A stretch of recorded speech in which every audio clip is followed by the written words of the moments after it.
নমস্কার, আজকে আমি চিতই পিঠা শেয়ার করব। চিতই পিঠার জন্য আমি মেশিনে গুঁড়ো করা এক বাটি চাল নিলাম, হাফ চামচ লবণ দিয়ে দিলাম।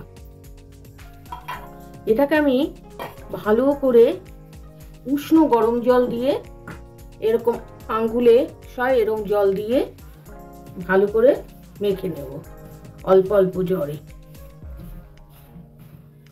পুরো চটকে চটকে এটাকে ভালো করে মাখতে হবে। দেখুন ব্যাটারটা আমার গোলা হয়ে গেছে, এরকম হবে পাতলা, গোলাটা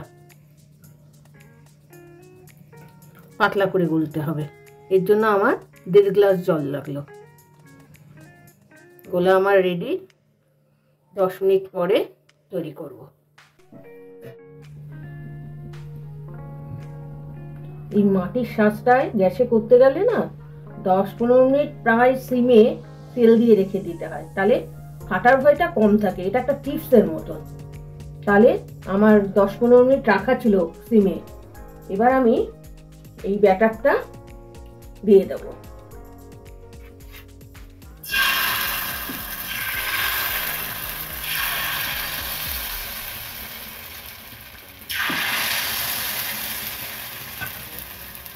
এবার ঢেকে দেব।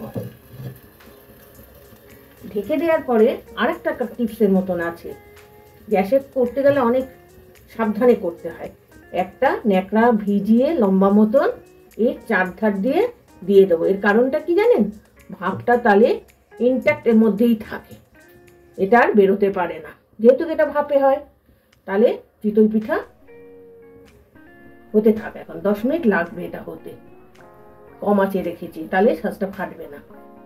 পিঠেটা মাঝখানে খুলে একবার দেখে নিলাম যে ঠিক হয়েছে কিনা। তারপরে দেখুন পিঠেগুলো আমার সুন্দর ফোলা ফোলা হয়েছে। এবার এগুলোকে আপনা আপ উঠে যাচ্ছে, দেখেছেন? একটু চাপ দিচ্ছি, উঠে যাচ্ছে, একদম ফোলা ফোলা হয়েছে। দেখুন